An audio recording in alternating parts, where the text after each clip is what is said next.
In the grand city of Babylon stood a mighty palace where King Darius ruled with power and wisdom. The golden walls of his kingdom rose high, and inside the palace, important decisions that shaped the empire were made each day. Among all the wise men of the land was Daniel, a man faithful to God. Though he lived far from his homeland, his honesty and wisdom made him one of the king's most trusted advisors. King Darius admired Daniel greatly, and everyone in the court knew that the king favored him. But not everyone was happy with Daniel's success. The other officials were filled with jealousy. They whispered together in dark corners, planning how to bring him down. Yet they could find no fault in him, for Daniel was faithful, honest, and trustworthy. At last, they came up with a plan.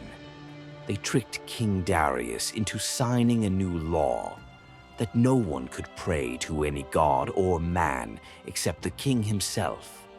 Anyone who broke this law would be thrown into the den of lions. The king, not realizing their scheme, signed the law. When Daniel heard about the new law, he was not afraid. Just as he had always done, he went to his room, knelt by his window, and prayed 3 times a day, giving thanks to God. Daniel knew that his life was in danger, but his faith was stronger than his fear. The jealous officials rushed to catch him. They found Daniel praying just as they had expected, and with eager hearts they hurried to report him to the king. "Daniel has broken your law," they cried before King Darius. The king was troubled, for he loved Daniel and did not want him to die. Yet the law of the Medes and Persians could not be undone. With a heavy heart, King Darius had no choice. He gave the order that Daniel must be thrown into the den of lions. The officials smiled with cruel satisfaction, but the king's heart was filled with sorrow. That evening, Daniel was brought to the mouth of the den. From inside came the low growls of hungry lions. The officials stood proudly, but Daniel's face showed no fear. His trust was in God. As Daniel was lowered into the den, King Darius cried out with a trembling voice, "May your God, whom you serve so faithfully, rescue you." A heavy stone was rolled across the entrance of the den and sealed with the king's own seal.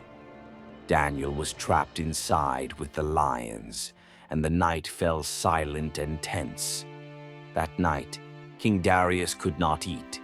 He refused music and comfort, and he could not sleep. His mind was filled with worry for Daniel, his most faithful servant.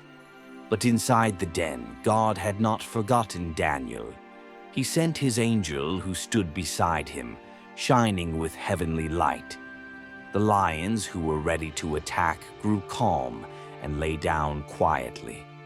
All through the night, the lions did not harm Daniel. Instead, they rested at his side like gentle creatures, for God had shut their mouths. Daniel prayed with peace in his heart. At sunrise, King Darius hurried to the den.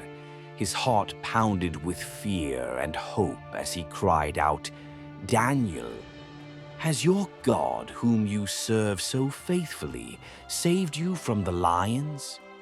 From within the den came Daniel's voice, strong and joyful. "O King, my God sent his angel, and he shut the lions' mouths. They have not hurt me, because I was found innocent before him." The king was overjoyed. He ordered the stone rolled away, and Daniel lifted out of the den. To everyone's amazement, not a single scratch was found on him, because he had trusted in his God. But the wicked officials who had plotted against Daniel were not spared. The king commanded that they be thrown into the den instead.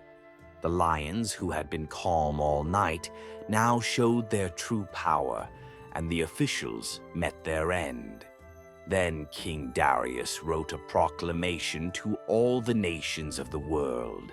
The God of Daniel is the living God, and his kingdom shall never be destroyed. His power will last forever. Daniel's faith and God's power became known throughout the land. The story of the lion's den reminds us that when we trust in God, he will be with us in every trial, protecting us and giving us victory.